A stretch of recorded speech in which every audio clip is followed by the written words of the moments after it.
देखो, सबसे पहली बात हमारी कमजोरी क्या है? हम परेशान हो जाते हैं। संसार में देखो तो परेशान, परमार्थ की तरफ देखो तो हम परेशान हो। ये हमारा आदत स्वभाव बन गया परेशान होना। थोड़ा सा धैर्यवान बनो, गंभीर बनो। कोई इस भारी से भारी विपत्ति में परेशानी स्वीकार करके विपत्ति से थोड़ी निकला जाता। सुलझो, ठीक है, ये विपत्ति आई, समस्या आई, इसका समाधान होगा। ऐसा थोड़ी कि हमें नष्ट कर देगी। अगर अभी हमारी बड़ी हानि हो जाती है, हम कल इससे बड़ा लाभ प्राप्त कर सकते हैं। हमको एकदम बिल्कुल गंभीर रहना है, इतने कमजोर नहीं बन जाना। अब वो गए तो क्या होगा, अब वो वस्तु गई तो क्या, पद गया तो क्या होगा। प्रयास किया था, ये पद मिला था, इससे बड़ा पद प्राप्त करूंगा, मैं इससे बड़ा महान बनूंगा। ठीक है, एक बार गिर गया, गलती हो गई, दंड भोगूंगा, फिर इससे ज्यादा संयम में रहूंगा। बिल्कुल मतलब एकदम फ्रेश दिमाग रखना चाहिए। पर अपने लोग क्या है, जरा सी बात में एकदम पछड़ा कर लेते हैं, एकदम कमजोर हो जाते हैं। ये बिल्कुल ठीक नहीं है। हम जीवन भर की यात्रा की बात कह रहे हैं, भारी से भारी कष्ट में भी मुस्कुराना, तो हमें बल मिला है, हमें भगवान की कृपा का दर्शन हुआ है, हमें उनका दुलार दिखाई दिया है। अगर ऐसे तो भाग जाते, फिर परमार्थ में थोड़ी चलना होता है। आज जो आप सुन करके लाभ लेने की चेष्टा कर रहे हो ना, ये केवल प्रवचन नहीं है, ये जीवन है। अगर ये जिए ना होते ना, तो ये इसका प्रभाव नहीं पड़ता, फिर वाणी का प्रभाव नहीं पड़ता। हम इसीलिए कहते हैं, जैसे आप लोग एकदम परेशान हो जाते हैं जब बोलो, क्या हमसे ज्यादा परेशानी होगी? दोनों किडनी खराब, दवाई लाने के लिए पैसे नहीं, पानी रखा है हम उठ के पी नहीं सकते, भीषण शरीर में कष्ट, भीषण बुखार, क्योंकि किडनी फेल, जरा में बुखार, खाने को क्या, रोटी मांग के लाओ। अगर वहां सब्जी मिलती है तो लाल मिर्च ऐसी पड़ के मिलती थी कि वो पा नहीं सकते थे। आप सोचो, पानी लाना है तो मुझे लाना है, पीना है तो मुझे पीना है। अगर मैं हारता तो कहां पहुंच जाता, क्या स्थिति होती? नहीं, मरना है, पर कदम पीछे। कोई दिन ऐसा नहीं जिस दिन सेवा ना की हो, जिस दिन सेवा ना गए हो। गुरु जी की सेवा में जाना है, पहले अपने को स्वस्थ साबित करना है, नहीं वो सेवा ही नहीं लेंगे। तुम बीमार हो, तुम कष्ट में, वैसे उनकी दृष्टि बड़ी शांत है। उनकी सेवा की, आके लेट गए, फिर हिम्मत की, अपनी श्री जी की सेवा की, मधुकरी नहीं गए, 3-3 4-4 दिन भोजन नहीं गए, पर सेवा नहीं छोड़ा, दिनचर्या नहीं छोड़ी। और उसका प्रधान कारण संयम, ब्रह्मचर्य, भगवदाश्रय, नाम जप, कभी हारने नहीं दिया।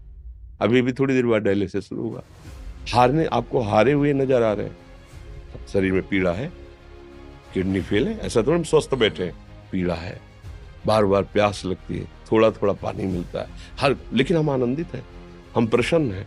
हम लड़ाई में हारे नहीं हैं, ना हारेंगे, हम जीत चुके हैं।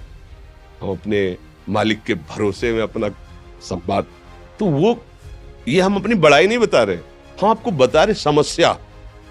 सोचो, तुम्हारे पास तो माँ है, भाई है, बहन है, परिवार है, कोई ना कोई तो है ना।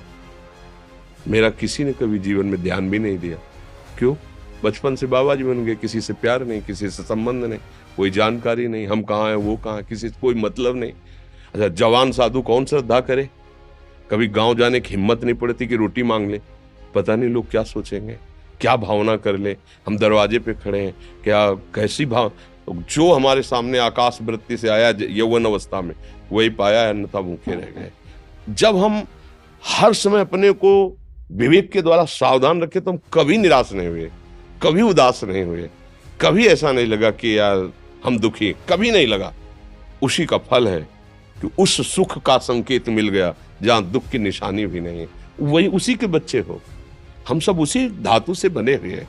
हम इतना क्यों परेशान हो जाते हैं? हम ये देखते हैं, अपने लोग थोड़ी बात बिगड़ गई परेशान, नहीं बिगड़ी तो बिगड़ जाने की संभावना में परेशान है। आज सुख है, लेकिन कल सुख छिन जाएगा, तो हम आज के सुख में सुखी ना होकर कल के दुख की आने की संभावना में हम भयभीत हो। मतलब क्या हमारी सोच रह गई? हमको इतना बलवान बनना है कि सुख और दुख दोनों हमको छू न सके। भारी से भारी सुख की व्यवस्था है तो अहंकार नहीं, हर्षित होकर किसी का अपमान न करे कि हम धनी, हम पदाधिकारी, अमुक। भारी से भारी दुख आया तो हमें किसी के सहयोग की जरूरत नहीं, हम फिर अपने कदम बढ़ाएंगे, हम फिर जुड़ी हुई अपनी भावनाओं को सजाएंगे। मस्त जीवन, एकदम तुम अविनाशी के बच्चे हो। शेर का बच्चा भेड़ों के बीच में फंसकर म्यों म्यों बोल रहा है, बस अगर दहाड़ना सीख जाए तो कोई भी उसे परास्त नहीं कर सकता। ऐसे भगवद अंश, तू प्रपंच में फंसकर अपने को इतना दीन क्यों देख रहा है? तू ऐसा है कि भगवान के दिव्यास्त्र में भी ताकत नहीं तेरे को मार सके। तू अविनाशी का अविनाशी बच्चा है। विनाशी भोगों को, विनाशी शरीर को मैं मान के इतना भयभीत, इतना दुख, ठीक नहीं। ये सबके लिए, केवल एक के लिए नहीं। आप समझो, आप लोग सोचते हैं हम गृहस्थ होकर भला ऐसी स्थिति कैसे। जनक जी सुखदेव जी के गुरु हैं और राजा हैं, महल है, रानियां हैं, नौकर है, चाकर।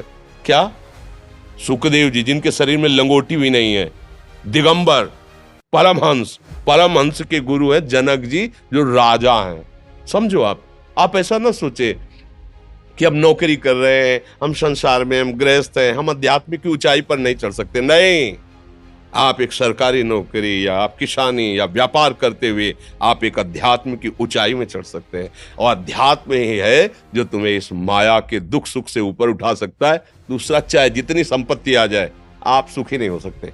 सब देख लो, आंख खोल के देख लो। अध्यात्म ही है जो तुम्हें हर कष्ट सहकर मुस्कुराकर जीने का रास्ता बता देगा कि आप आनंदित हो जाओगे। कुछ नहीं बिगड़ा। अध्यात्म है तो कुछ नहीं बिगड़ा, अध्यात्म नहीं है तो कुछ नहीं बना, कुछ हाथ नहीं लगने वाला।